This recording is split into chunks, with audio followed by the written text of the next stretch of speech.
नमस्कार, जय हिंद दोस्तों बिहार दरोगा न्यू एडिशन का बुक लॉन्च किया गया है रोशन सर के द्वारा। आप देखेंगे तो ये आपका थर्ड एडिशन का है, बिहार दरोगा क्वेश्चन बैंक। देखिए, आप सभी लोग का बहुत ज़्यादा डिमांड है सर इस बुक को कंप्लीट कराइए। हम तो कंप्लीट करवाएंगे, बट आप एक सेट दो सेट देखते हैं, आगे सेट नहीं देख पाते हैं।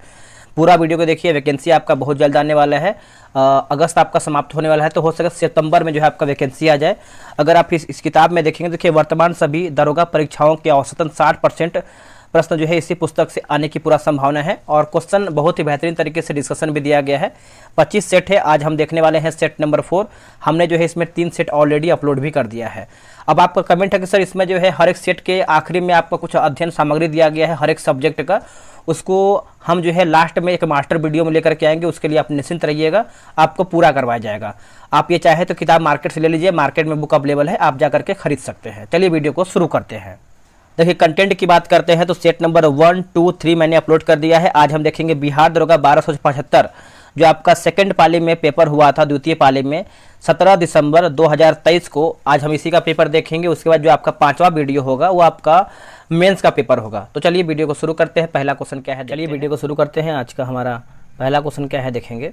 ये आपका सेकंड पाली यानी दूसरा पाली का आपका ये पेपर है 1275 का, जो कि 17/12/2023 को ये आपका पेपर हुआ था। पहला क्वेश्चन छोड़ के आगे बढ़ते हैं। दूसरा प्रश्न है कि कौन सी संस्था जो है स्थानीय क्षेत्र प्रबंधन योजना विकसित करने के लिए तैयार है। तो इसका आंसर हो जाएगा ऑप्शन नंबर डी हो जाएगा, CSIR नीति हो जाएगा, नीरी होगा, CSIR NEERI, option number D होगा। देखिए, CSIR नीरी ने दिल्ली के वायु प्रदूषण से निपटने के लिए ग्रिड आधारित रणनीति को विकसित किया है।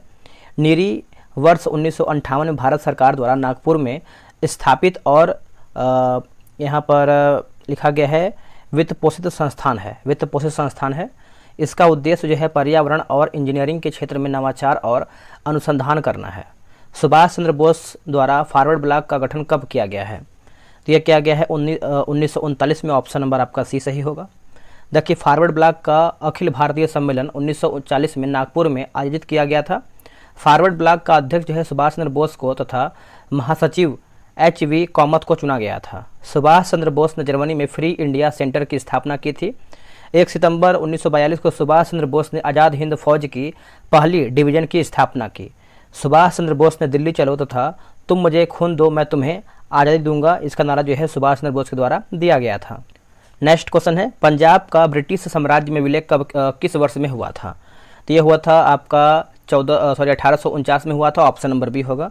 देखिए, प्रथम आंग्ल सिख युद्ध 1845 से 46 के समय भारत का गवर्नर जनरल लॉर्ड हार्डिंग तथा अंग्रेजी सेना का प्रमुख सर ह्यूग गप था।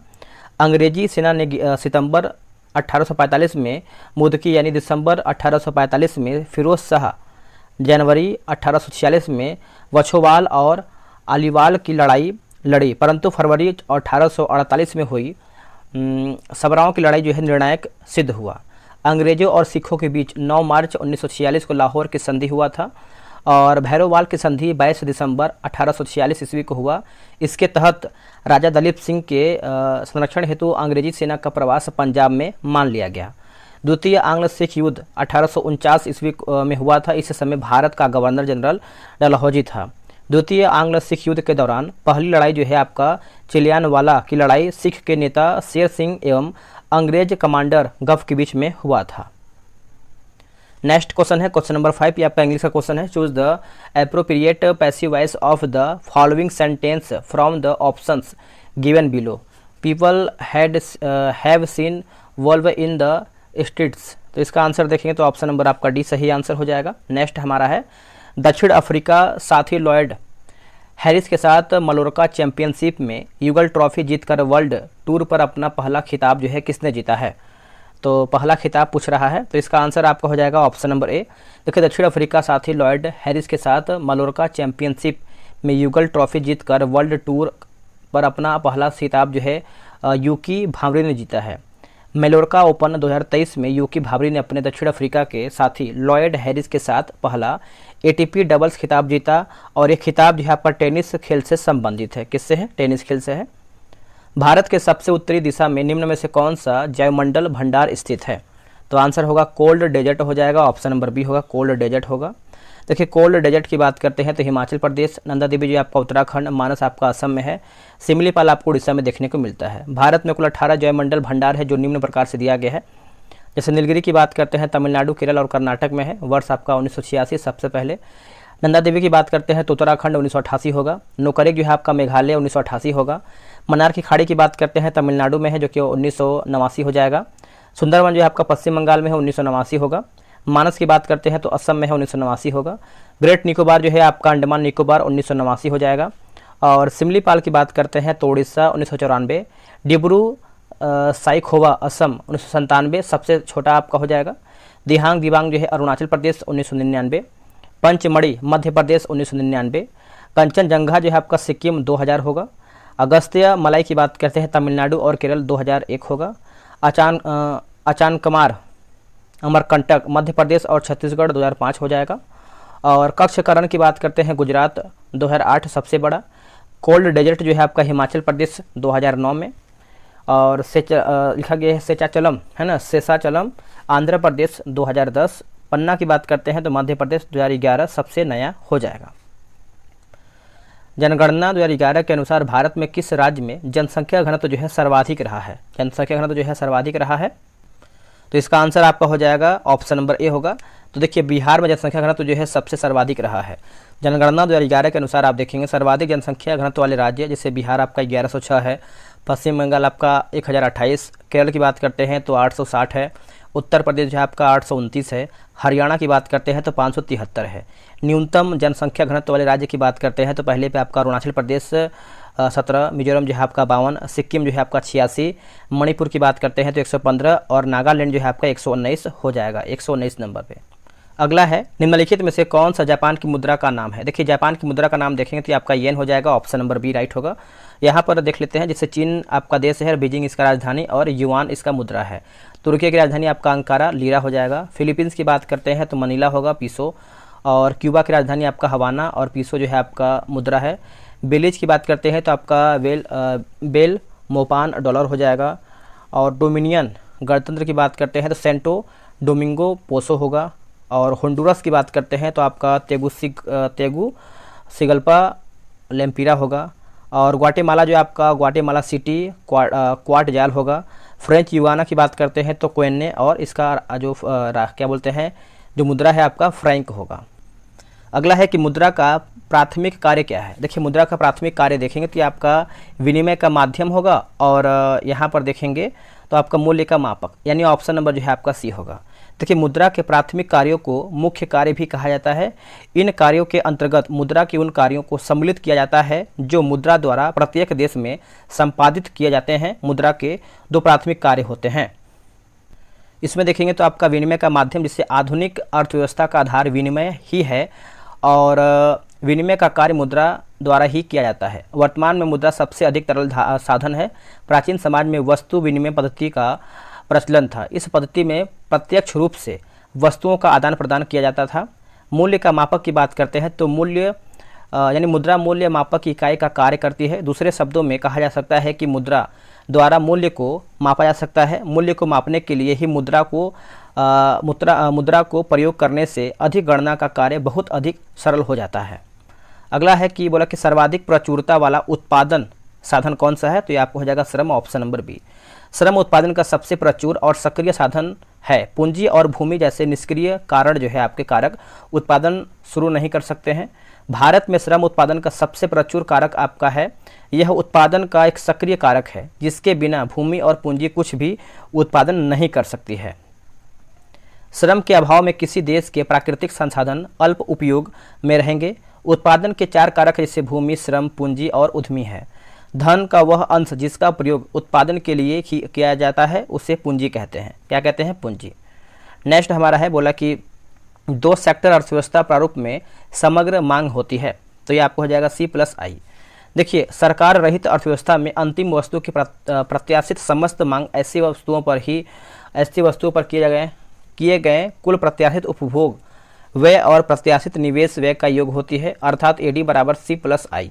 ठीक है, आप अच्छे से याद रखिएगा इसको। नेक्स्ट हमारा है बोला कि जो बात लोगों से सुनी गई हो वाक्यांश के लिए एक शब्द क्या है? तो ये आपका हिंदी का क्वेश्चन दिया गया है। वाक्यांश के लिए एक शब्द आप देखेंगे तो तो इसका आंसर क्या होगा?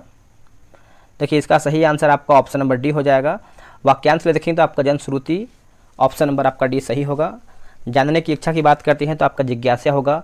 एक प्रकार का संपत्ति का जो आपका जजिया होगा। एक खास आदिवासी समुदाय की बात करते हैं तो जनजाति होता है। हिटलर का जन्म जो है कहाँ पर हुआ था? तो इसका जन्म जो है ब्रुनेई में हुआ था। ऑप्शन नंबर आपका ए सही आंसर होगा। देखिए बात करेंगे हिटलर का जन्म जो है 20 अप्रैल 1889 में हुआ था। 1919 में हिटलर जर्मन वर्कर्स पार्टी नामक संगठन से जुड़ा। इस पार्टी को उसने जो है नेशनल सोशलिस्ट पार्टी का नया नाम दिया। बाद में यह पार्टी जो है नाल्सी पार्टी के नाम से जाना गया। 30 जनवरी 1933 को हिटलर जर्मनी का चांसलर नियुक्त हुआ। हिटलर 1938 में ऑस्ट्रिया को जर्मनी में एक साम्राज्य एक नेता का नारा देकर जो है मिला लिया। हिटलर की नस्ली सोच जो है आपका चार्ल्स डार्विन और हर्बर्ट स्पेंसर जैसे विचारकों के सिद्धांत पर आधारित था। नाल्सी यूथ लीग का गठन 1922 में हुआ था। 4 साल बाद इस संगठन को हिटलर जो है यूथ का नया नाम दे दिया था। नेक्स्ट है प्राकृतिक संसाधनों के दोहन, है ना, दोहन से वस्तु का उत्पादन करने वाला क्षेत्र कहलाता है क्या? तो आपका हो जाएगा प्राथमिक क्षेत्र हो जाएगा। ऑप्शन नंबर आपका ए सही होगा। देखिए जब हम प्राकृतिक संसाधनों का उपयोग करके किसी वस्तु का उत्पादन करते हैं तो इसे प्राथमिक क्षेत्र की गतिविधि कहा जाता है।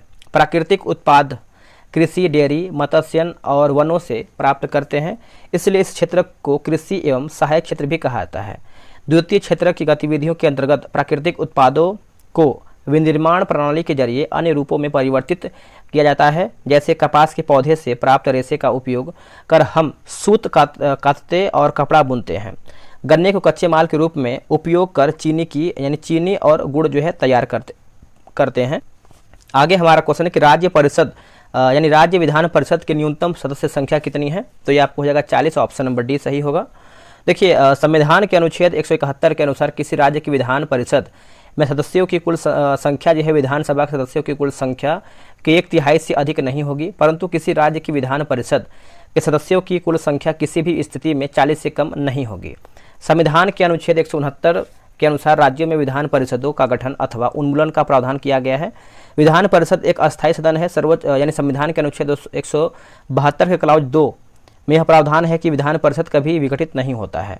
प्रत्येक 2 वर्ष बाद 1/3 सदस्य जो है सेवानिवृत्त हो जाते हैं तथा उतने ही नए सदस्यों का जो है निर्वाचन हो जाता है।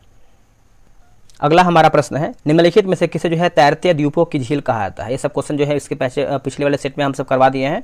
इसका आंसर हो जाएगा लोकटक। ये आपका मणिपुर में है। देखिए लोकटक झील फुमड़ी के द्वारा तैरते हुए द्वीपों का विकास हुआ है। लोकटक झील मणिपुर में भारत का एकमात्र तैरता हुआ राष्ट्रीय उद्यान किबुल लामजाओ स्थित है। ठीक है, कुछ महत्वपूर्ण झील देख लेते हैं।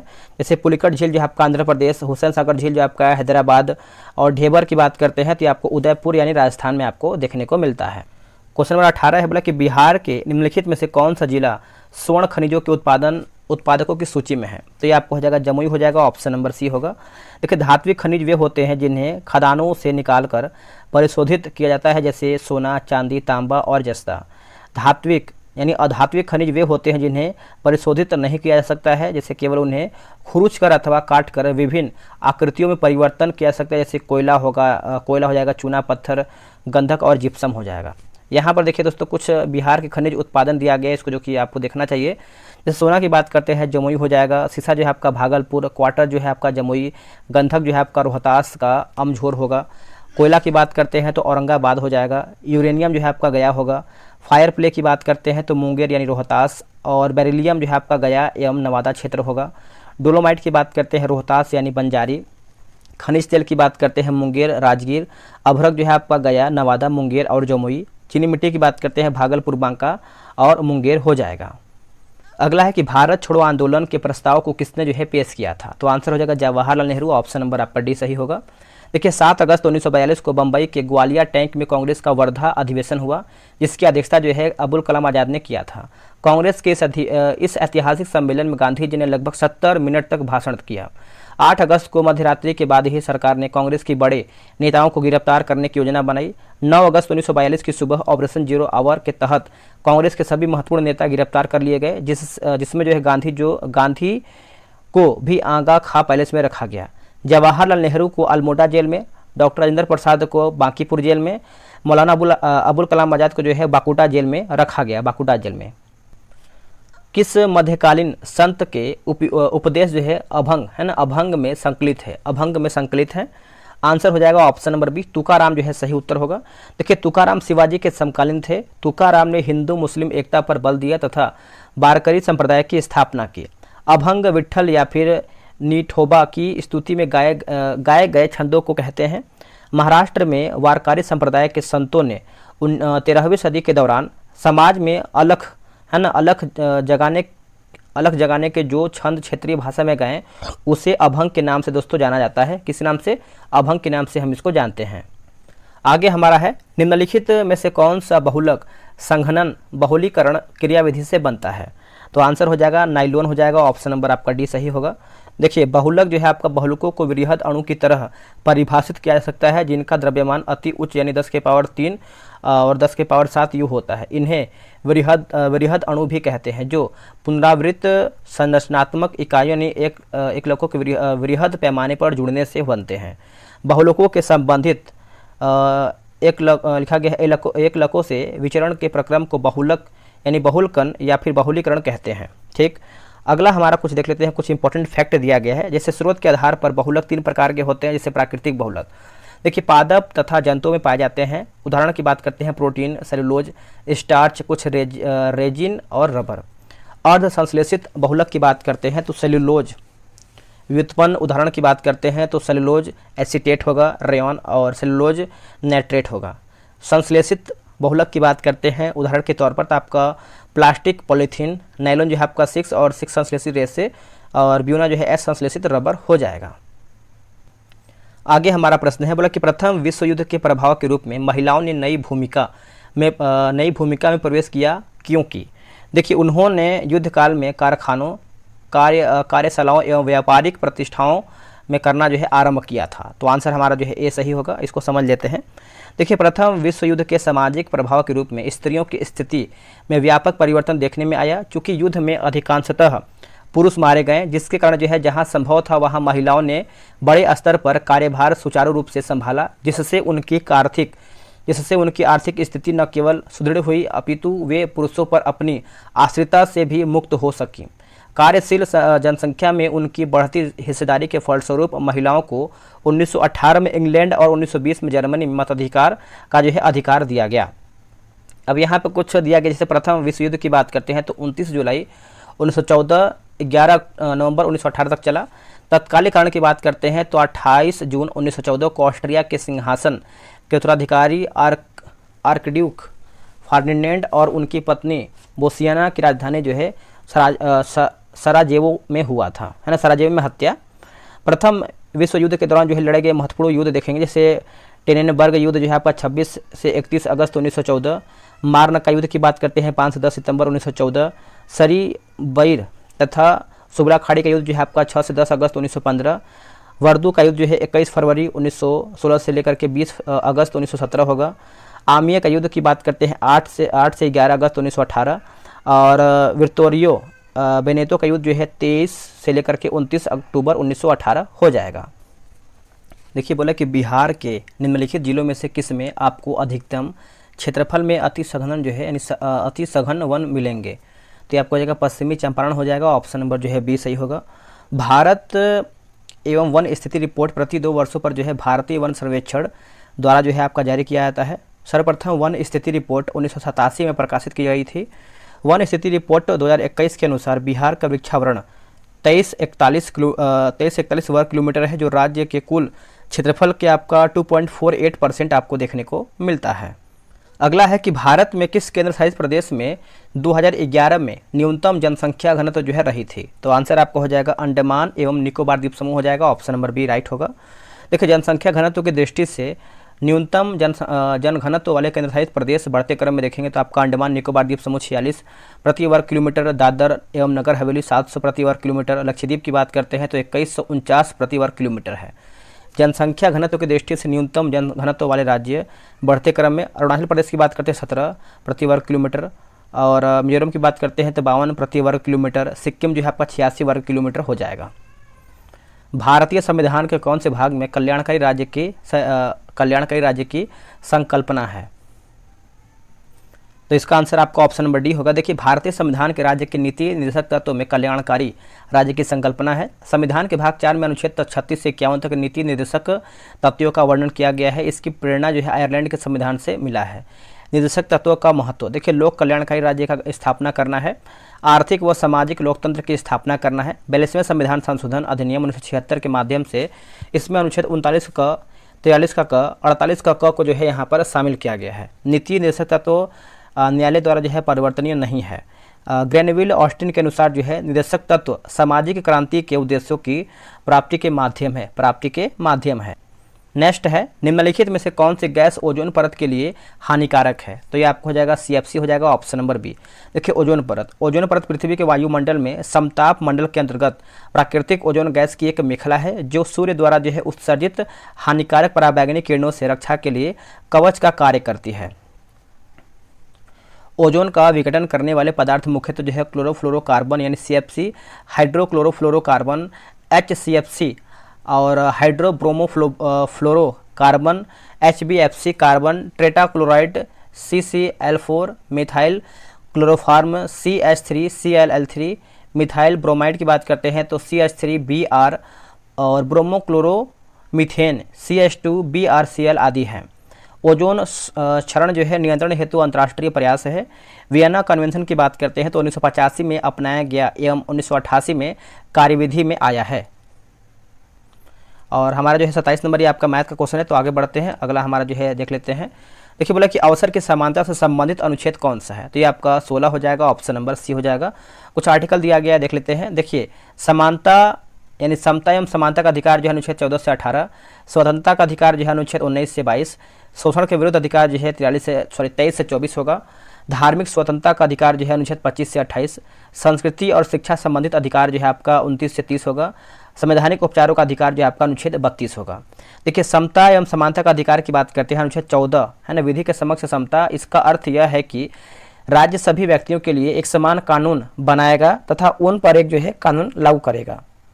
अगला हमारा है कि फ्रांस का शासक लुई 16वां किस राजवंशी था? ये क्वेश्चन बहुत ज़्यादा इंपॉर्टेंट है, कई बार एग्जाम में देखने को मिलता है, प्लस सेट में भी देखने को मिलता है। तो आंसर आपका बुर्बो राजवंश हो जाएगा, ऑप्शन नंबर सी। सन 1774 में लुई 16वां का फ्रांस की राजगद्दी पर बैठा। फ्रांसीसी क्रांति 14 जुलाई 1789 को लुई 16वां के शासनकाल में हुआ था। मिरासियो और आवेसिया ने 20 जून 1789 को नेशनल असेंबली का गठन किया है।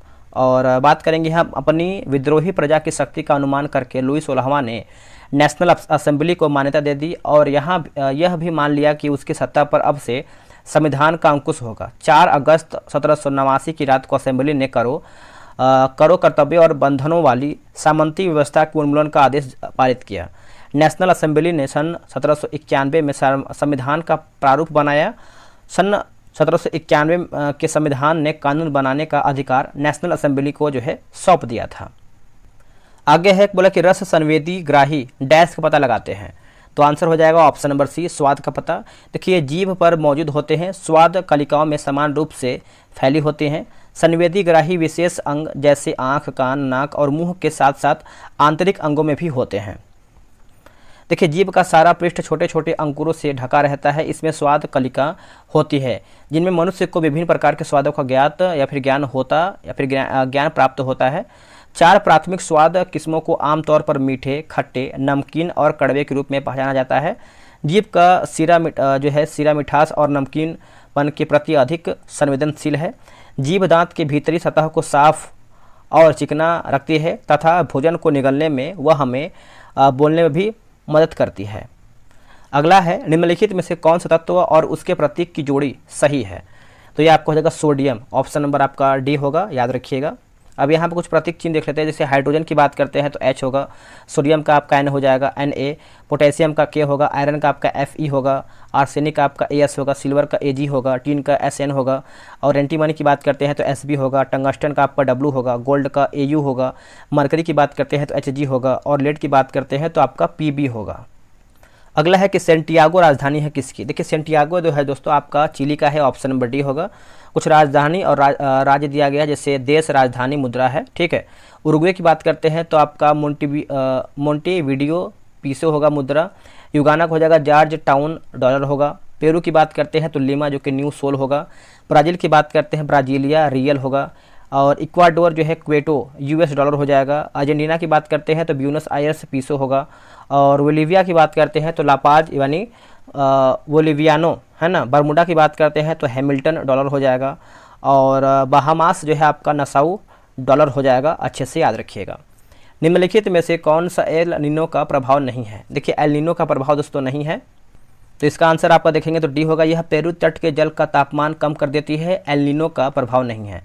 एल नीनो देखिए, एल नीनो एक जटिल मौसम तंत्र है जो हर 5 या 10 साल बाद जो है प्रकट होता है। एल नीनो एक शाब्दिक अर्थ यानी बालक ईसा है, क्योंकि यह जलधारा दिसंबर के महीने में क्रिसमस के आसपास नजर आती है। इस तंत्र में महासागरीय और वायुमंडलीय परिघटनाएं शामिल होती हैं। याद रखिएगा, भूलिएगा नहीं।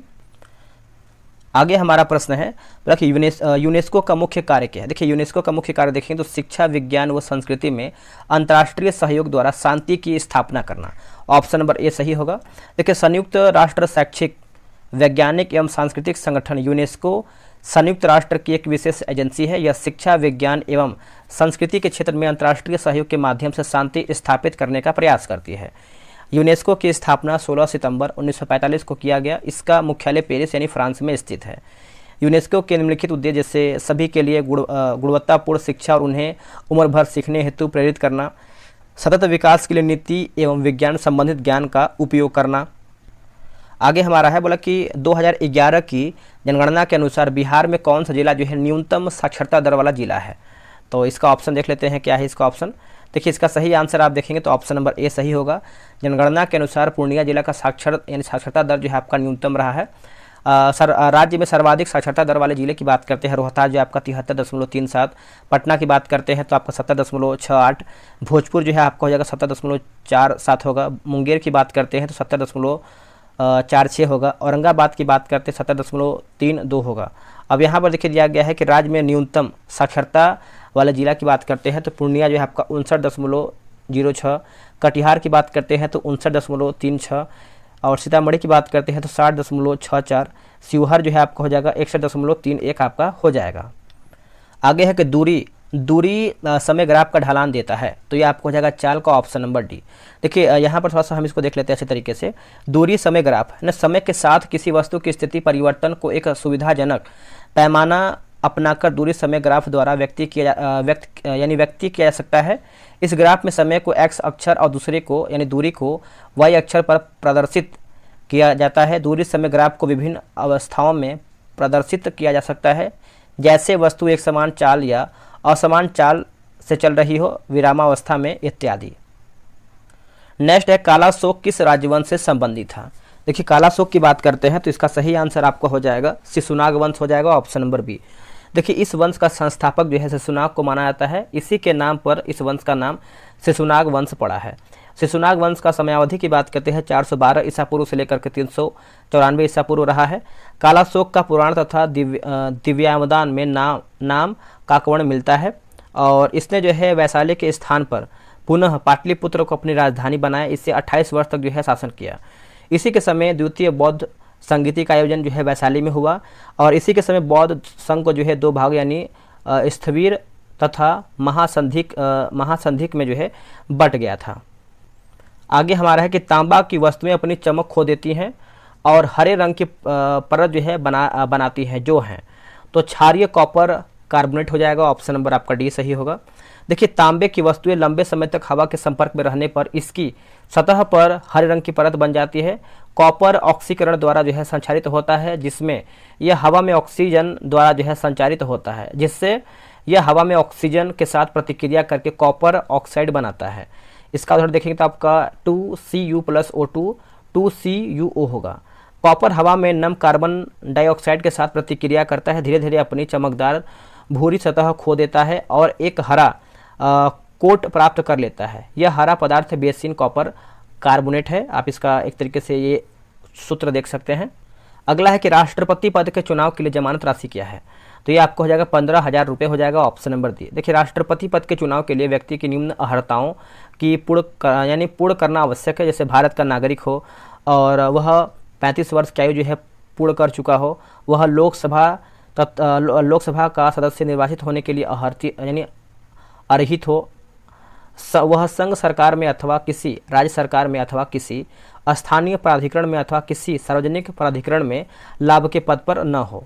आगे हमारा है कि एक वर्तमान राष्ट्रपति अथवा उपराष्ट्रपति किसी राज्य का राज्यपाल और संघ अथवा राज्य का मंत्री किसी लाभ के पद पर नहीं माना जाता है। इस प्रकार वह राष्ट्रपति पद के लिए अर्हक उम्मीदवार होता है।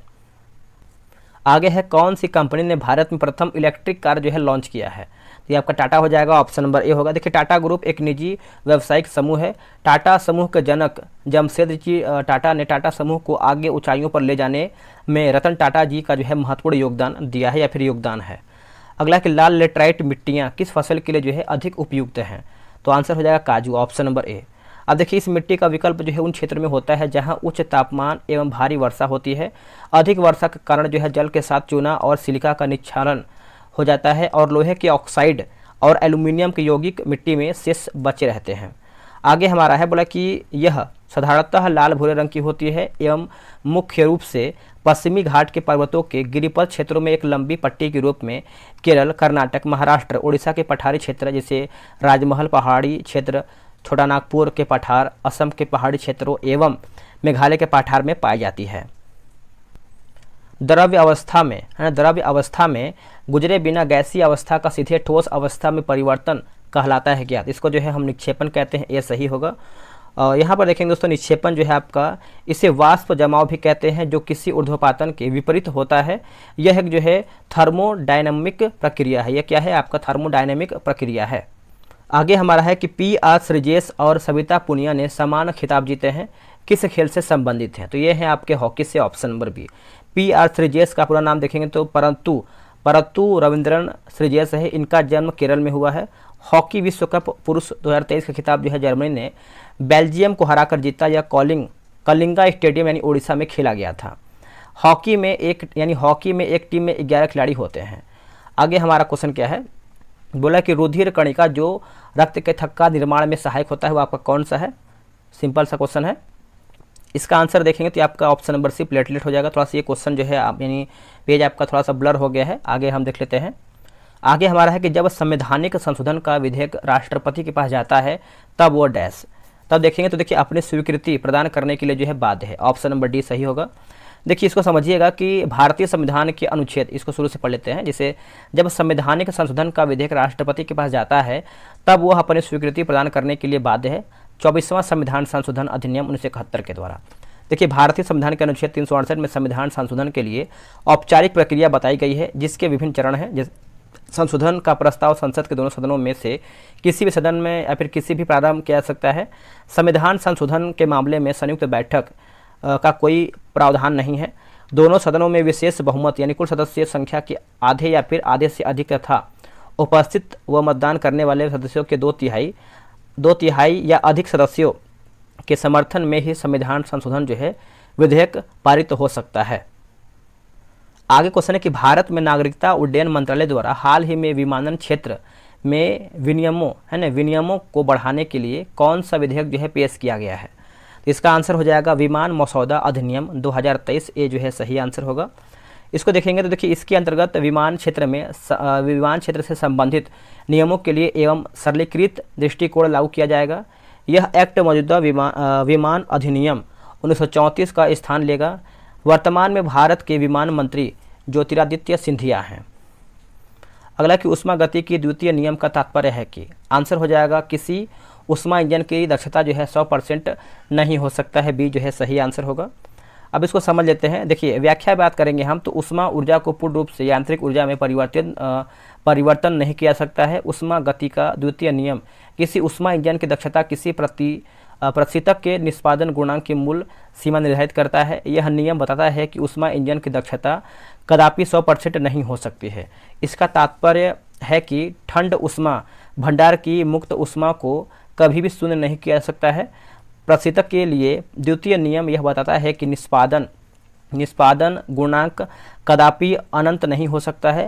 प्रतिशतक में कार्यकारी पदार्थ फ्री ऑन गैस ए उच्च दाब से निम्न दाब के क्षेत्र में गैस में अचानक प्रसार होता है जिसके कारण जो है फ्री ऑन ठंडी हो जाती है तथा वाष्प द्रव्य जो है मिश्रण में रूपांतरित हो जाती है। आगे प्रश्न है कि निम्न में से किस कारण से मांगी गई मात्रा में वृद्धि व कमी होती है? तो इसका आंसर हो जाएगा ऑप्शन नंबर ए। देखिए, संबंधित वस्तुओं की कीमतों में परिवर्तन, ये जो है सही आंसर होगा। अब इसको समझते हैं। देखिए, वस्तु की कीमत घटने पर मांग बढ़ती है और कीमत बढ़ने पर मांग घटती है। प्राइस कीमत यहाँ पर देखिए आपका एरो बनाया गया है। मांग शर्त की बात करते हैं तो आय में परिवर्तन न हो, वस्तु साधारण हो, उपभोक्ता की रुचियों आदतों में परिवर्तन न हो। अपवाद की बात करते हैं तो देखिए, मांग का नियम घटिया वस्तु यानी गिफिन पर लागू नहीं होता है। युद्ध और आपात की स्थिति में यह नियम जो है लागू नहीं होता है। भारतीय संविधान का कौन सा अनुच्छेद राष्ट्रपति को जानकारी देने से संबंध में प्रधानमंत्री के कर्तव्य से संबंधित है? तो आपका अनुच्छेद 78 हो जाएगा, ऑप्शन नंबर डी सही होगा। अब इसको समझते हैं कि देखिए, भारतीय संविधान द्वारा अनुच्छेद 52 के माध्यम से राष्ट्रपति के पद का प्रावधान किया गया है। अनुच्छेद 61 राष्ट्रपति पर महाभियोग चलाने की प्रक्रिया। अनुच्छेद 75 की बात करते हैं, प्रधानमंत्री की नियुक्ति राष्ट्रपति करेगा तथा अन्य मंत्रियों की नियुक्ति प्रधानमंत्री की सलाह पर राष्ट्रपति द्वारा ही की जाएगी। अनुच्छेद 73 संघ की कार्यपालिका शक्ति का विस्तार है। क्रिकेट विश्व कप 2023 फाइनल के संदर्भ में निम्नलिखित में से कौन आपका सही है? तो देख लेते हैं इसका आंसर क्या है। इसका आंसर आपका बी हो जाएगा। तो 2023 के फाइनल में ऑस्ट्रेलिया ने भारत को 6 विकेट से हराकर जीता। क्रिकेट विश्व कप पुरुष 2023 का फाइनल जो है नरेंद्र मोदी स्टेडियम अहमदाबाद गुजरात में खेला गया। फाइनल में ऑस्ट्रेलिया ने भारत को हराकर छठी बार विश्व कप जीत लिया। भारत जो है 1983 तथा 2011 में विश्व कप जीता है। इस विश्व कप में सर्वाधिक रन विराट कोहली ने बनाया, जबकि सर्वाधिक विकेट जो है मोहम्मद शमी ने लिया। स्मरणीय है कि विश्व कप 2023 का आयोजन जो है भारत में किया गया। आगे आपका ये सब आपका दिया गया रीजनिंग मैथ का है, तो आगे इसको देख लीजिएगा। मतलब कि पासर व पास युग्म शब्द का सही अर्थ क्या है? तो ये आपको हो जाएगा बगल और बंधन, ऑप्शन नंबर सी सही होगा। किस शहर ने 15वें ब्रिक्स शिखर सम्मेलन 2023 की मेजबानी किया है? तो आपको हो जाएगा डरबन, ऑप्शन नंबर आपका सी सही होगा। अगला है लिखा गया पॉलीसाइथेमिया में किस प्रकार की कोशिकाओं की संख्या अधिकाधिक हो जाती है? इसका आंसर जो है आपका यहाँ पर बी हो जाएगा। देखिए, पॉलीसाइथेमिया में एरिथ्रोसाइट्स यानी लाल रक्त कोशिकाओं की संख्या असामान्य रूप से अत्यधिक विकसित होने लगता है, जिससे रक्त गाढ़ा हो जाता है एवं नियमित रक्त प्रवाह अधिक कठिन हो जाता है। पॉलीसाइथेमिया एक दुर्लभ धीमी गति से बढ़ने वाला रक्त कैंसर है, जिसे माइलोप्रोलिफरेटिव नियोप्लाज्मा के रूप में जाना जाता है। अगला हमारा है एरिथ्रोसाइट्स। इन्हें लाल रक्त कोशिकाएं या फिर लाल रक्त कोशिका भी कहा जाता है। ये कोशिकाएं रक्त प्रवाह में अधिक मात्रा में पाए जाते हैं। यह रक्त में विभिन्न तत्वों के साथ साथ ऑक्सीजन एवं अन्य पोषक तत्वों के परिवहन एवं वितरण के लिए जो है उत्तरदायी होता है। आगे क्वेश्चन है, बोला कि सोडियम यौगिक का नाम बताइए जिसका उपयोग कठोर जल को मृदु करने के लिए जो है किया जाता है। तो आंसर हो जाएगा धोवन सोडा, ऑप्शन नंबर ए सही होगा धोवन सोडा। देखिए, सोडियम कार्बोनेट Na2CO3 10H2O होगा। देखिए, साधारणतः इसे जो है साल्वे विधि द्वारा जो है बनाया जाता है। सोडियम कार्बोनेट श्वेत क्रिस्टलीय ठोस है जो डेकाहाइड्रेट के रूप में पाया जाता है। यह जल में आसानी से घुल जाता है तथा गर्म करने पर मोनोहाइड्रेट में बदल जाता है। 373 के से उच्च ताप पर मोनोहाइड्रेट पूर्ण रूप से शुष्क हो जाता है एवं एक श्वेत रंग के चूर्ण में बदल जाता है, जिसे सोडा ऐश कहा जाता है। इसका उपयोग जो है जल के मृदुकरण, धुलाई एवं निर्मलन में, कांच, साबुन, बोरेक्स एवं कॉस्टिक सोडा के निर्माण में, कागज, पेंट एवं वस्त्र उद्योग में और प्रयोगशाला में गुणात्मक एवं मात्रात्मक विश्लेषण में अभिकर्मक के रूप में जो है दोस्तों किया जाता है। आगे प्रश्न है, निम्नलिखित में से किस संगठन ने सारथी मोबाइल ऐप जो है लॉन्च किया है? तो आंसर हो जाएगा सेबी, ऑप्शन नंबर बी सही आंसर होगा। देखिए, इसका उद्देश्य जो है शेयर बाजार में निवेश करने वाले निवेशकों को शिक्षित करना है। सेबी का गठन जो है 12 अप्रैल 1988 को हुआ था तथा इससे वैधानिक मान्यता सेबी एक्ट 1992 द्वारा जो है प्रदान किया गया है। सेबी का अध्यक्ष की बात करते हैं तो माधवी पुरी बुच यानी प्रथम महिला अध्यक्ष। सेबी का मुख्यालय की बात करते हैं तो मुंबई में है। सेबी के पहले अध्यक्ष जो है डॉक्टर A.S. दवे थे। अगला है कैंसो यानी civil air navigation services organisation Asia प्रशांत सम्मेलन 2023 कहाँ जो है आयोजित किया गया था? तो ये आपको हुआ था बाली, इंडोनेशिया। ये जो है सही आंसर होगा। निम्नलिखित में से कौन से राज्य के उच्च न्यायालय के क्षेत्राधिकार हैं? तो आंसर आपका हो जाएगा ऑप्शन नंबर ए प्राथमिक अधिकार, अपीली क्षेत्राधिकार, माफ कीजिएगा प्राथमिक क्षेत्राधिकार होगा, अपीली क्षेत्राधिकार होगा और निरीक्षण क्षेत्राधिकार हो जाएगा, यानी ऑप्शन नंबर जो है ए सही आंसर होगा। यहाँ पर कुछ दिया गया समझ लेते हैं। इससे उच्च न्यायालय राज्य में अपील का सर्वोच्च न्यायालय होता है। राज्य के उच्च न्यायालय के क्षेत्राधिकार तथा शक्तियाँ, जैसे मूल अधिकारिता, अपीलीय अधिकारिता, अभिलेख न्यायालय की शक्तियाँ, अधीनस्थ न्यायालयों पर नियंत्रण की शक्ति हो जाएगा। और यहाँ पर देखिए जो आपको दिया गया है रीट अधिकारिता, उसके बाद निरीक्षण संबंधित अधिकारिता, न्यायिक पुनर्विलोकन की शक्तियाँ। जैसे देखिए मूल या फिर प्रारंभिक क्षेत्राधिकार की बात करते हैं, क्षेत्राधिकार, तो ऐसे मामले सीधे उच्च न्यायालय में लाए जा सकते हैं जब नागरिकों के मूल अधिकारों के परिवर्तन से जुड़े मामले हो। अधीनस्थ न्यायालय में यदि विधि का सारवान प्रश्न निहित है तो उस प्रश्न की व्याख्या उच्च न्यायालय करता है। आगे प्रश्न है सूची 1 को जो है सूची 2 मिलान करके बताना है। देखिए ग्राम पंचायत का गठन जो है अनुच्छेद 40 में है। एक समान नागरिक संहिता की बात करते हैं तो आपका अनुच्छेद 44 में है। और कृषि और पशुपालन की बात करते हैं तो अनुच्छेद आपका हो जाएगा दोस्तों कृषि एवं पशुपालन जो है दोस्तों ये क्या हो जाएगा बताइएगा, तो ये आपका हो जाएगा अनुच्छेद 48 में हो जाएगा, है ना, अनुच्छेद 48 में हो जाएगा। ये आपका अनुच्छेद 40 में गया था, थोड़ा सा मिलाने में दिक्कत हुआ है। बाकी न्यायपालिका और कार्यपालिका का जो पृथक्करण है अनुच्छेद 50, ऑप्शन नंबर ए सही आंसर होगा। और इसका तो मैंने आपको बता ही दिया, जैसे आपका ग्राम पंचायत जो है अनुच्छेद 40 में है। अनुच्छेद 41 की बात करते हैं, कुछ दशाओं में विशेष बुढ़ापे, बेरोजगारी, बीमारी, आसक्ता आदि की दशा में काम, शिक्षा और लोक सहायता पाने का अधिकार सुनिश्चित करने के लिए राज्य प्रभावी प्रावधान करेगा। और अनुच्छेद 42 की बात करते हैं, कार्य की न्याय संगत और मानवीय दशाओं का तथा मातृत्व सुधार हेतु सहायता का उपबंध हो जाएगा। अनुच्छेद 43 की बात करते हैं, कर्मचारियों को निर्वाह, मजदूरी एवं कुटीर उद्योगों का जो है विकास हो जाएगा। आगे प्रश्न है, निम्नलिखित में से कौन भारत के त्रिविवर्तनिक विभाजन का भाग नहीं है? तो इसका आंसर आपको हो जाएगा ऑप्शन नंबर डी, पश्चिमी और पूर्वी घाट हो जाएगा। डी जो है सही आंसर होगा। भारत के त्रिविवर्तनिक विभाजन का भाग निम्न है, जैसे उत्तर के विशाल पर्वतमाला, उत्तर भारत का विशाल मैदानी भाग, दक्षिण भारत का प्रायद्वीपीय पठार हो जाएगा। पेलाग्रा रोग किस विटामिन की कमी से होती है? तो इसका आंसर हो जाएगा नियासिन, ऑप्शन नंबर बी सही आंसर होगा। देखिए विटामिन की बात करते हैं, सन 1881 में ल्यूनिन है ना, लूनिन ने विटामिन की खोज की। और इसके बाद 1897 में इज्कमान ने लूनिन की खोज का समर्थन किया और पता लगाया कि बेरी रोग आहार में पॉलिश किए गए चावल की बहुआयात से होता है। इसी ज्ञान के आधार पर हॉपकिंस एवं फंक ने विटामिन मत प्रस्तुत किया और इसमें बताया कि प्रत्येक रोग आहार में किसी न किसी विशेष विटामिन की कमी से होता है। फंक ने ही 1912 में सबसे पहले विटामिन का नाम उपयोग किया था। फंक ने जीवों में अभी तक 20 प्रकार के विटामिनों का पता चला है, जिसमें 13 हमारे भोजन में होना आवश्यक है। जैसे इन्हें 2 प्रमुख श्रेणी में जो है बांटा गया है, जैसे जल में घुलनशील और विटामिन में। जैसे विटामिन की बात करते हैं तो देखिए जल में घुलनशील आपका जो है विटामिन बी और सी है ना, और वसा में बात करते हैं तो आपका विटामिन ए, डी, ई के। विटामिन के स्रोत उनके कार्य तथा उनकी कमी से होने वाले रोग से संबंधित हैं। दोस्तों थोड़ा वो देखिए बारिश हो रहा है, उसकी वजह से आपको साउंड बाहर से आ रहा होगा, तो उसको आप इग्नोर कीजिएगा, ठीक है। बंगाल की खाड़ी के सहारे तटीय मैदान का विभाग है। देखिए तटीय मैदान का विभाग है, तो आंसर आपका हो जाएगा ऑप्शन नंबर ए, कोरोमंडल तट हो जाएगा। देखिए एडुटेरिया का करंट अफेयर आपका मार्केट में बुक लॉन्च कर दिया गया है। कल हो सके तो आपको, या फिर आज शाम हो सके तो आपको मास्टर वीडियो जो है आपका 750 क्वेश्चन जो भी है MCQ का आ जाएगा। भारत के तटीय मैदान के 2 भागों में विभाजित किया जाता है, पश्चिमी तटीय मैदान, पूर्वी तटीय मैदान। देखिए पश्चिमी तटीय मैदान गुजरात से कन्याकुमारी तक के तटीय क्षेत्र में विस्तृत है। यह एक संकरी जलोढ़ पट्टी है। पश्चिमी तटीय मैदान के विभाग की बात करते हैं, देखिए कोंकण तट की बात करते हैं, गुजरात से गोवा तक का तटीय मैदान। कन्नड़ तट की बात करते हैं, गोवा से मंगलुरु तट का तटीय मैदान हो जाएगा। और मलाबार तट की बात करते हैं तो मंगलुरु से कन्याकुमारी तक का तटीय मैदान हो जाएगा। आगे प्रश्न है पालनी क्या है? देखिए पालनी की बात करते हैं तो आपका वर्षा जल हो जाएगा, ए होगा। राजस्थान में वर्षा जल को पालर पानी कहा जाता है, ए जो है सही होगा। 64 नंबर आपका मैथ का क्वेश्चन है। तो आगे हम बढ़ते हैं, आगे हम क्वेश्चन देख लेते हैं। देखिए बोला कि संविधान के किस अनुच्छेद के अंतर्गत भारत में निर्वाचन आयोग का गठन जो है किया गया है? तो आंसर आपका अनुच्छेद 324 हो जाएगा, ऑप्शन नंबर बी।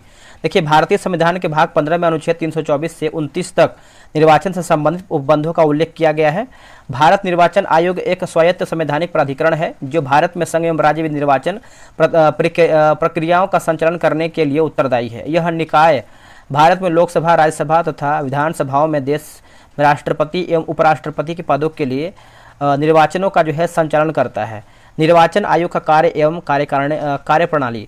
देखिए निर्वाचन आयोग के पास यह उत्तरदायित्व है कि वह निर्वाचन का प्रक्षेपण, निर्देशन तथा आयोजन करवाएं वह राष्ट्रपति, उपराष्ट्रपति, संसद तथा यानी संसद, राज्य विधानसभा का जो है चुनाव करवाता है। नेक्स्ट क्वेश्चन है कि भारत में स्थानीय शासन विषय है। देखिए स्थानीय शासन विषय है तो ये आपका राज्य सूची का है, ऑप्शन नंबर बी। देखिए भारतीय संविधान की 7वीं अनुसूची में 3 सूचियां तथा संघ राज्य यानी संघ सूची, राज्य सूची एवं समवर्ती सूची दी गई है, जिनमें केंद्र और राज्य के मध्य विषयों का विभाजन किया गया है। संघ सूची 3 सूचियों में सबसे बड़ी होती है। इस सूची में शामिल विषयों पर कानून बनाने का अधिकार केंद्र के पास होता है। इसमें 97 विषयों की सूचीबद्ध जो है दोस्तों किया गया है। देखिए राज्य सूची के अधिकार क्षेत्र के तहत विषयों का वर्णन करती है। वर्तमान में राज्य सूची में 61 विषय हैं। समवर्ती सूची उस विषयों का वर्णन करती है जो राज्यों के केंद्र संयुक्त अधिकार क्षेत्र के तहत जो है इसमें 52 विषय हैं, याद रखिएगा सभी लोग। यहाँ पर कुछ बॉक्स बन करके दिया गया जैसे केंद्र सूची, राज्य सूची और समवर्ती सूची। देखिए केंद्र की बात करते हैं, रक्षा हो जाएगा, अंतर्राष्ट्रीय संबंध, बंदरगाह, रेलवे, हाईवे, संचार, बैंकिंग, मुद्रा और विदेशी नीति होगा। राज्य सूची की बात करते हैं, सार्वजनिक व्यवस्था होगा, पुलिस होगा, सार्वजनिक स्वास्थ्य हो जाएगा, अस्पताल और दवाखाने, साफ सफाई, खेती किसानी, जेल होगा, है ना, जेल, जमीन, मत्स्य पालन। समवर्ती की बात करते हैं, न्याय आएगा, शिक्षा, ट्रेड यूनियन, वन, बिजली, आर्थिक योजना, विवाह एवं तलाक, श्रम कल्याण और सिविल प्रक्रिया जो है यह सब आपका समवर्ती सूची के अंतर्गत आएगा। आगे है कि व्यक्ति जो देश बंधु के नाम से भी जाना जाता है वो आपके कौन है, तो आप सभी को पता है चित्तरंजन दास, ऑप्शन नंबर आपका डी होगा। तो चित्तरंजन दास को देशबंधु यानी राष्ट्र के मित्र के नाम से भी जाना जाता है क्योंकि यह उनका उपनाम है और संक्षिप्त रूप से देखा जाए तो CR दास हैं। चित्तरंजन दास भारतीय स्वतंत्रता आंदोलन के दौरान एक भारतीय स्वतंत्रता सेनानी, राजनीतिक कार्यकर्ता और वकील थे। चित्तरंजन दास सुभाष चंद्र बोस के राजनीतिक गुरु थे। 1 जनवरी 1923 को चित्तरंजन दास और मोतीलाल नेहरू ने स्वराज पार्टी की स्थापना भी किया है। देखिए स्वराज पार्टी का अध्यक्ष CR दास और सचिव की बात करते हैं मोतीलाल नेहरू थे। CR दास का जन्म जो है 5 नवंबर 1870 ईस्वी को कोलकाता में हुआ था और निधन की बात करते हैं 16 जून 1925 में हुआ था। व्यक्ति के नाम और उपनाम दिया गया, इसको देख लेते हैं। देखिए भगत सिंह की बात करते हैं तो शहीद-ए-आजम, खान अब्दुल गफ्फार खान जो है फ्रंटियर गांधी, सीमांत गांधी भी बोलते हैं। वल्लभ भाई पटेल की बात करते हैं लौह पुरुष या फिर सरदार। लाला लाजपत राय की बात करते हैं पंजाब केसरी या फिर लालजी, पंजाब केसरी या फिर लालजी। महात्मा गांधी की बात करते हैं तो राष्ट्रपिता और बापू बोलते हैं। सरोजिनी नायडू की बात करते हैं Bharat Kokila, nightingale of India. Shri Krishna Singh की बात करते हैं बिहार केसरी। अनुग्रह नारायण सिंह जो है बिहार विभूति। राजेंद्र प्रसाद की बात करते हैं देशरत्न या फिर अजातशत्रु के नाम से इनको जानते हैं हम। बाल गंगाधर तिलक की बात करते हैं लोकमान्य। जयप्रकाश नारायण जो है लोकनायक। रविन्द्रनाथ टैगोर जो है गुरुदेव। मदर टेरेसा की बात करते हैं निर्मल हृदय। ध्यानचंद्र की बात करते हैं तो हॉकी के जादूगर। चाणक्य जो है आपके भारतीय मैकियावेली और समुद्रगुप्त जो है भारत का नेपोलियन के नाम से हम इनको जानते हैं। आगे हमारा क्वेश्चन है कि choose the correct form of direct narration for the given sentence. He ask me if I had seen him everywhere. तो इसका आंसर देखेंगे तो ए सही होगा। He said to me have you seen him everywhere, option number A सही answer होगा। बोला कि सरकारी या आयोग संबंधित है किससे, तो ये आपका है केंद्र और राज्य संबंध से है, ऑप्शन नंबर आपका सी सही होगा। देखिए इस आयोग का गठन जून 1983 में केंद्र राज्य संबंधों को सुधारने तथा राज्यों की स्वायत्तता संबंधित मांगों पर सिफारिश देने के लिए किया गया था। आयोग का गठन 1983 में सर्वोच्च न्यायालय के सेवानिवृत्त न्यायाधीश CRS सरकारिया की अध्यक्षता 3 सदस्यीय आयोग में किया गया है। इस आयोग ने केंद्र राज्य संबंधों के सुधार की दिशा में कुल 247 सिफारिशें दी। ये सिफारिश केंद्र और राज्य के वैधायिक, प्रशासनिक और वित्तीय संबंधों से संबंधित हैं। आगे प्रश्न है, बोला कि निम्न में से कौन सा पादप हार्मोन वृद्धि का संदमन करता है, तो यह आपका हो जाएगा एब्सिसिक अम्ल हो जाएगा, ऑप्शन नंबर डी। देखिए पादप हार्मोन पौधे की जैविक क्रियाओं के बीच समन्वय स्थापित करने वाले रासायनिक पदार्थ होते हैं। ये पौधे की वृद्धि एवं अनेक उपापचयी क्रियाओं को नियंत्रित व प्रभावी करते हैं। वृद्धि प्रवर्धक ये वृद्धि दर को बढ़ाते हैं, जैसे ऑक्सिन, जिब्रेलिन्स और साइटोकाइनिन्स हो जाएगा। वृद्धि निरोधक या फिर संदमन ये वृद्धि दर को कम करते हैं, जैसे आपका एब्सिसिक अम्ल और एथिलीन होगा। ऑक्सिन की बात करते हैं तो ऑक्सिन सबसे महत्वपूर्ण पादप हार्मोन है। ये पौधे के ऊपरी सिरों पर बनते हैं। ये कोशिकाओं के दीर्घकारण द्वारा वृद्धि को नियंत्रित करते हैं। आगे के राष्ट्रीय खेल दिवस कब मनाते हैं, देखिए राष्ट्रीय खेल दिवस कब मनाते हैं और किनके मतलब याद में मनाते हैं दोस्तों, तो आप सभी को पता है 29 अगस्त को जो है राष्ट्रीय खेल दिवस के रूप में मनाते हैं। 29 अगस्त 2023 को पूरे भारत में 12वां राष्ट्रीय खेल दिवस मनाया गया। हॉकी के दिग्गज खिलाड़ी मेजर ध्यानचंद्र की जयंती के उपलक्ष्य में उन्हें श्रद्धांजलि देने के हर वर्ष 29 अगस्त को राष्ट्रीय खेल दिवस के रूप में मनाया जाता है। राष्ट्रीय खेल दिवस का पहली बार आयोजन 29 अगस्त 2012 को हुआ था। राष्ट्रीय खेल दिवस 2023 का थीम देखेंगे तो स्पोर्ट्स आर एन इनेबल लिखा गया है enabler to a inclusive and fit society, अर्थात खेल समावेशी और फिट समाज के लिए एक संबल। मेजर ध्यानचंद का फील्ड हॉकी खिलाड़ी थे, है ना, फील्ड हॉकी खिलाड़ी थे जिन्होंने वर्ष 1926 से 1949 तक अंतर्राष्ट्रीय हॉकी जो है खेली है। नेक्स्ट प्रश्न है, निम्नलिखित में से किस की नियुक्ति राष्ट्रपति द्वारा जो है नहीं की जाती है। राष्ट्रपति के द्वारा दोस्तों जो किसकी नियुक्ति नहीं होता है, तो लोकसभा का अध्यक्ष का है नहीं होता है, बाकी भारत के मुख्य न्यायाधीश का होता है, वायुसेना का अध्यक्ष का होता है और राज्यपाल का भी होता है। देखिए उपराष्ट्रपति की नियुक्ति जो है राष्ट्रपति द्वारा जो है नहीं किया जाता है। संविधान के अनुच्छेद 66 के क्लॉज 1 के तहत राष्ट्रपति के निर्वाचन संसद के दोनों सदनों के सदस्यों से मिलकर बनने वाले निर्वाचन गण के सदस्यों द्वारा जो है अनुपातित प्रतिनिधित्व पद्धति के अनुसरण एकल संक्रमणी मत द्वारा होता है। और अनुच्छेद 75 है ना, अनुच्छेद 75 प्रधानमंत्री की नियुक्ति राष्ट्रपति द्वारा की जाएगी और अन्य मंत्रियों की नियुक्ति राष्ट्रपति द्वारा प्रधानमंत्री की सलाह पर किया जाएगा। अनुच्छेद 155 राज्यपाल की नियुक्ति भारत के राष्ट्रपति अपने हस्ताक्षर और मुद्रा सहित अधिपत्र द्वारा जो है करते हैं। आगे प्रश्न है, कर्पूरी देवी एक ख्यातनामा कलाकार डैश पेंटिंग से संबंधित थी, तो आंसर हो जाएगा मधुबनी, ऑप्शन नंबर ए। देखिए मिथिला पेंटिंग या फिर मधुबनी चित्रकला बिहार की एक विश्व विख्यात चित्रकला शैली है। इस शैली के चित्र दो प्रकार के होते हैं, भित्ति चित्र और अरिपन हो जाएगा। देखिए मिथिला पेंटिंग के प्रमुख कलाकार की बात करते हैं तो पद्मश्री सीता देवी, गंगा देवी, जगदम्बा देवी, बौवा देवी और शशिकला देवी, पद्मश्री गोदावरी देवी, कृष्ण कुमार कश्यप और पद्मश्री दुलारी देवी। बिहार की इस प्रमुख चित्र शैली मिथिला पेंटिंग को सन 1942 में लंदन की आर्ट गैलरी में प्रदर्शनी लगाई गया था। और भारतीय चित्रकला की एक शैली है जो 18वीं और 19वीं शताब्दी में बिहार में मौजूद थी, जिसे पटना कलकारी है ना, पटना के कलकारी के नाम से दोस्तों जाना जाता है। आगे प्रश्न है कि 301 से 400 सीसी श्रेणी में 2023 Indian national motor cycling racing championship किसने जीता है, तो आंसर आपका हो जाएगा राजीव सेतु, ऑप्शन नंबर आपका बी सही होगा। जब एक पत्थर के टुकड़े को एक धागे से बांधकर क्षैतिज वृत्ताकार पथ पर घुमाया जाता है तो पत्थर के टुकड़े का वेग किस बिंदु पर होगा, तो इसका आंसर देख लेते हैं। इसका आंसर आपका ऑप्शन नंबर बी होगा दोस्तों। देखिए यहाँ पर लिखा है जब एक पत्थर के टुकड़े को एक धागे से बांधकर क्षैतिज वृत्ताकार पथ पर घुमाया जाता है तो पत्थर के टुकड़े का वेग उस बिंदु पर वृत्ताकार पथ के स्पर्शी रेखा के अनुदिश होगा। और ये देखिए इस तरीके से आपका फिगर बना हुआ है। धागे को छोड़ने से पहले पत्थर एक निश्चित चाल से वृत्ताकार पथ की गति करता है तथा प्रत्येक बिंदु पर उसकी गति की दिशा बदलती है।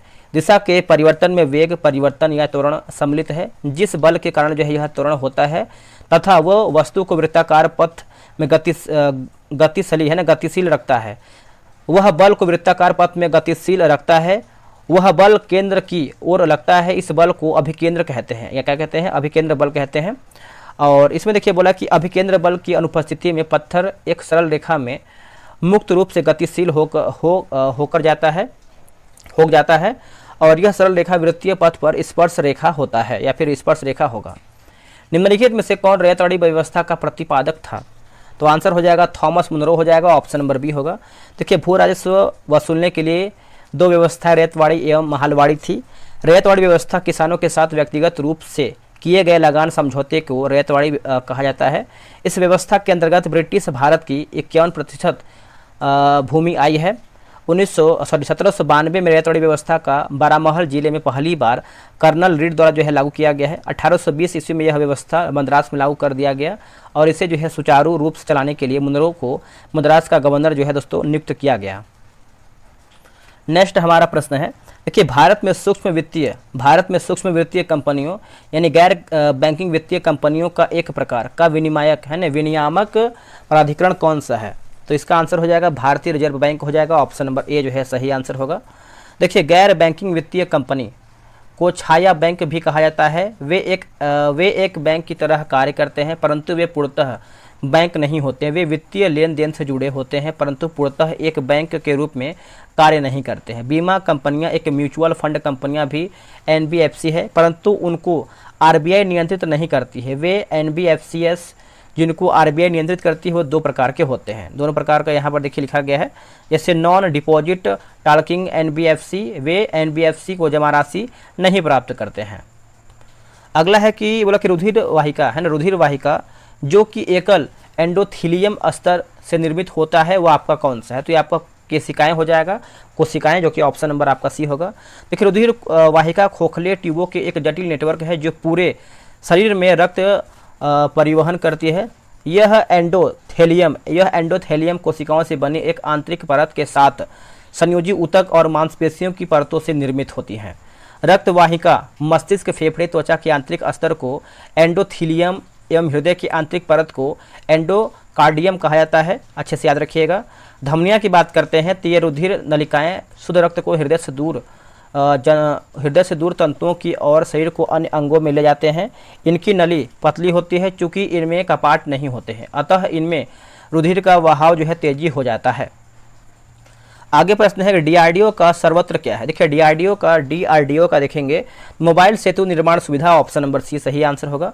सर्वत्र देखिए अत्याधुनिक प्रणाली 8x8 टाट्रा वाहन पर बनाई गई है। यह 100 मिनट के भीतर 15 मीटर के चरणों में 75 मीटर तक की गीली या फिर सूखी बाधाओं से निपटने के लिए सभी प्रकार के सैन्य यातायात के लिए बहुमुखी ब्रिजिंग समाधान प्रदान करता है।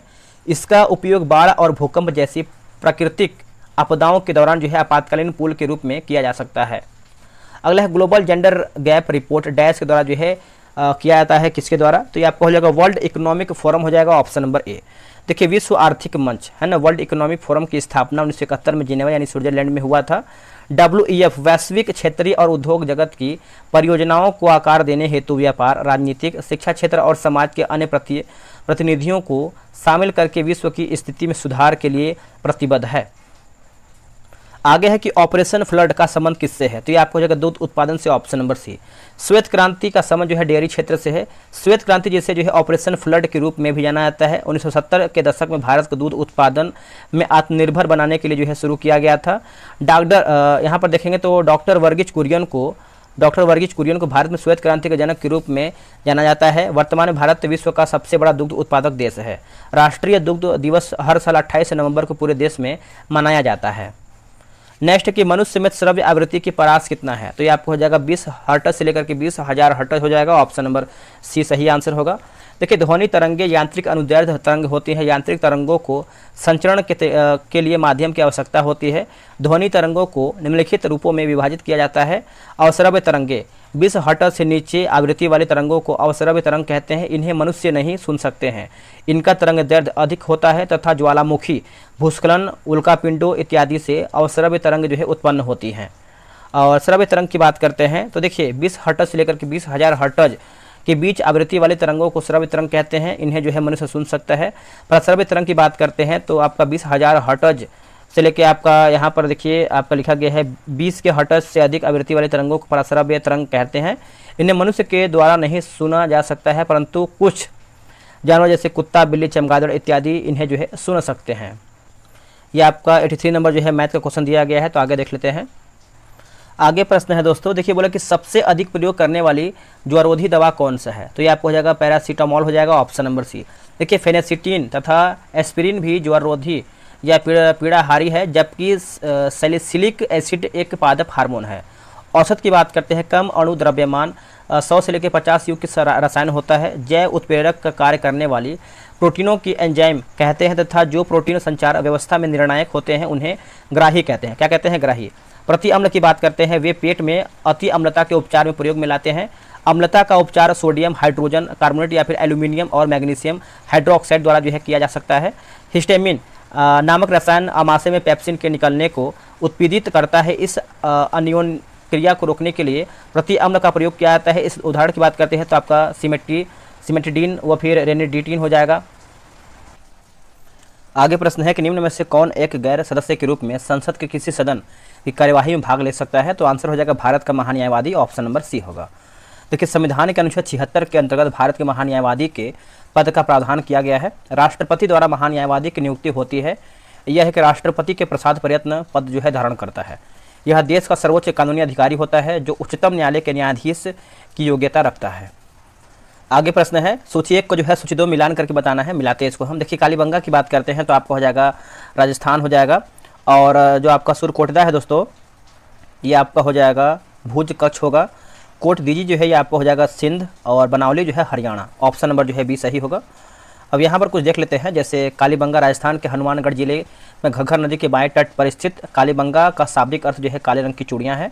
इसकी खोज 1951 में जो कि अमलानंद घोष द्वारा किया गया था। 1961 ईस्वी में बी लाल और बी के थापर के निर्देशन में व्यापक खुदाई किया गया था।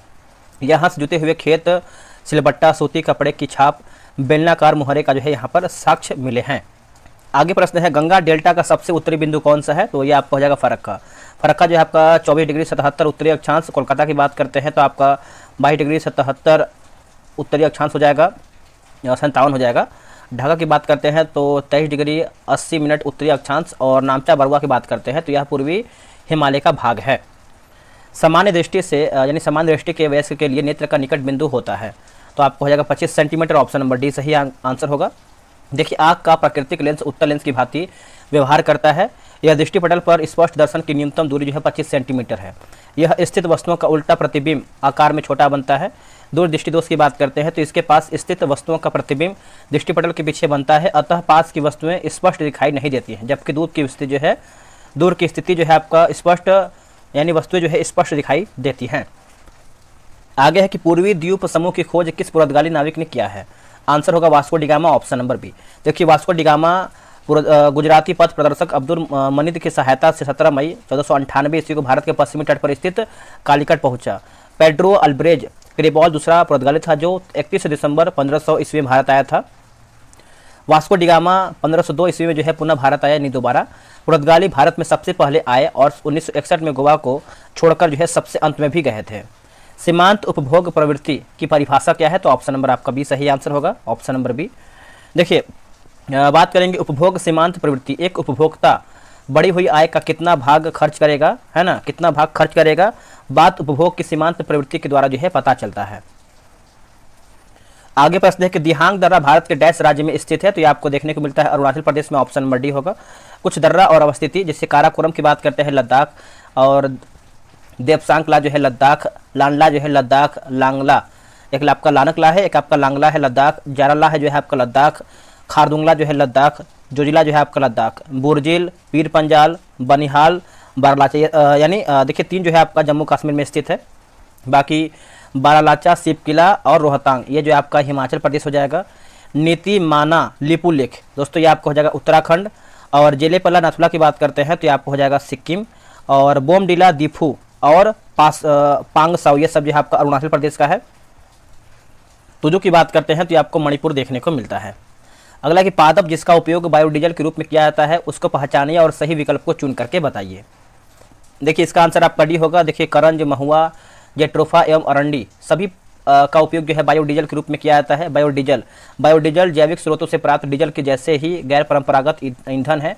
बायोडीजल के उत्पादन के लिए करंज, महुआ, जेट्रोफा, अरंडी, ताड़, सोयाबीन जो है आपका सूरजमुखी आदि का उपयोग किया जाता है। दिसंबर 2009 में केंद्र सरकार ने नेशनल बायोडीजल मिशन की शुरुआत किया है।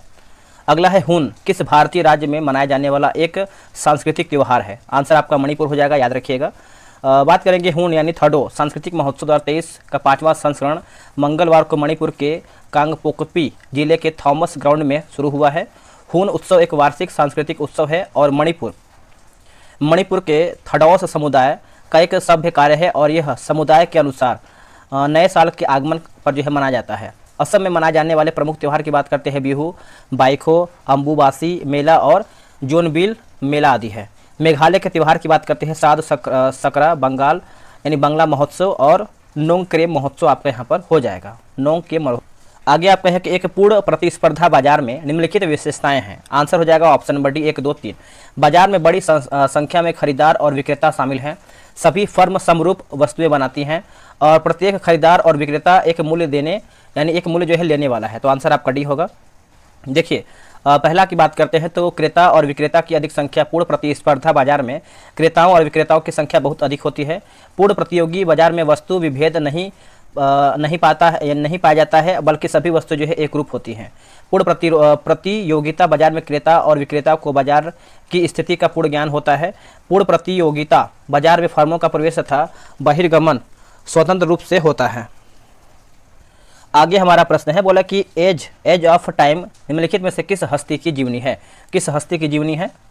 इसका आंसर हो जाएगा ऑप्शन नंबर बी। देखिए, एज ऑफ टाइम जो है कल्पना चावला की जीवनी है। भारत में जन्मी दिवंगत अमेरिकी अंतरिक्ष यात्री कल्पना चावला की जीवनी पर आधारित पुस्तक को Punjab engineering college university of technology में आयोजित एक कार्यक्रम में उनके पति जिया पियरे हैरिसन द्वारा जो है लिखा गया जीवनी एज ऑफ टाइम का विमोचन है। नाम की बात करते हैं कल्पना चावला, जन्म जो है 17 मार्च 1962। मृत्यु की बात करते हैं तो 1 फरवरी 2003 हो जाएगा।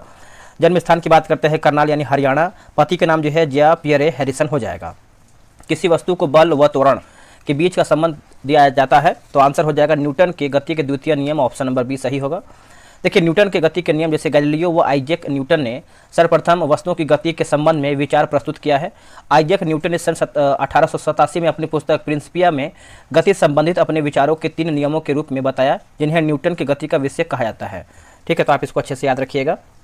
आगे के दुर्गावती जलप्रपात बिहार के डैश जिले में स्थित है, तो ये आपको कैमूर में देखने को मिलता है, ऑप्शन नंबर बी होगा।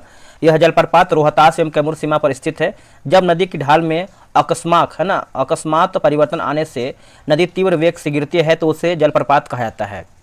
देखिए, करमनाथा जलप्रपात जो है बक्सर, धुआंकुंड जलप्रपात सासाराम रोहतास, और मंझरकुंड जलप्रपात जो है सासाराम, ककोला जलप्रपात नवादा, जियारकुंड जलप्रपात जो है भोजपुर, और तेलहर कुंड जो है आपको कैमूर में देखने को मिलता है। अब यहाँ पर देखिए कुछ क्वेश्चन आपका मैथ का दिया गया है, और तो आप जो है ग्रुप ज्वाइन कर लीजिए, वहाँ से आप इसको बनाइएगा। 99 का देख लेते हैं।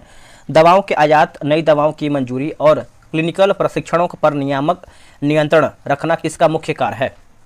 किसका मुख्य कार्य है? तो ऑप्शन नंबर सी हो जाएगा। दवाओं के आयात, नई दवाओं की मंजूरी और क्लिनिकल परीक्षणों पर नियामक नियंत्रण रखना CDSCO का मुख्य कार्य होता है। इसको आप अच्छे से पढ़ लीजिएगा दोस्तों। आखिरी क्वेश्चन हम देखेंगे। देखिए, आखिरी आपका प्रश्न क्या है, बोला कि निम्न में से कौन सा क्षेत्र सार्वजनिक क्षेत्र का उदाहरण है? तो ये आपको हो जाएगा रेलवे, ऑप्शन नंबर ए। देखिए, सार्वजनिक क्षेत्र में जो संगठन होते हैं उनके स्वामी सरकार होती है और सरकार ही उनका प्रबंधन करती है। उदाहरण देखें तो रेलवे तथा डाक एवं तार विभाग आदि। निजी क्षेत्र राष्ट्रीय अर्थव्यवस्था का एक हिस्सा है जो सरकार के स्वामित्व में नहीं है। वे कंपनियां या उद्यमियों के माध्यम से अपना संचालन करते हैं जो मुख्य रूप से लाभ कमाने और ग्राहकों की संतुष्टि पर ध्यान केंद्रित करते हैं। निजी क्षेत्र की कंपनियां आमतौर पर राज्य के स्वामित्व या नियंत्रण से मुक्त होती है, जैसे Reliance industry, Samsung, TISCO, Hindustan Unilever आदि। दोस्तों, हमारा वीडियो जो है यहीं पर समाप्त होता है। मैंने कुछ डिस्कशन जो है मैंने छोड़ा है, क्योंकि वो जो डिस्कशन था आपको इसके पिछले वाले सेट में सेम वैसे जैसे आप देखेंगे तो न्यूटन का पहला दूसरा तीसरा ये सब नियम जो है आपको हर एक डिस्कशन में देखने को मिल रहा था, तो मैंने इसको छोड़ दिया। रिपीट करने का कोई मतलब नहीं है, क्योंकि आपको मैंने वो सब क्वेश्चन पढ़ा दिया है, तो आप वहाँ से भी डिस्कशन देख सकते हैं अगर आप इसके पिछले वीडियो देखे हैं तो। और थोड़ा सा आज हमने फास्ट वीडियो बनाया है, क्योंकि थोड़ा सा पढ़ने में भी दिक्कत कहीं कहीं हुआ है, उसके लिए आप सब लोगों से माफ़ी चाहेंगे, क्योंकि इतना अधिक आज काम था कि आपको क्या ही बताया जाए। बट आप सभी लोग के लिए जो है टाइमली आपको वीडियो लेकर के आ रहे हैं, और वीडियो को पूरा देखिएगा। अगर हो सके तो वीडियो को लाइक भी कर दीजिएगा, ताकि हमें मोटिवेशन मिले और ऐसे ही हम डेली बेसिस पे बेहतरीन तरीके से वीडियो ला पाए। आज के लिए इतना ही। जय हिंद।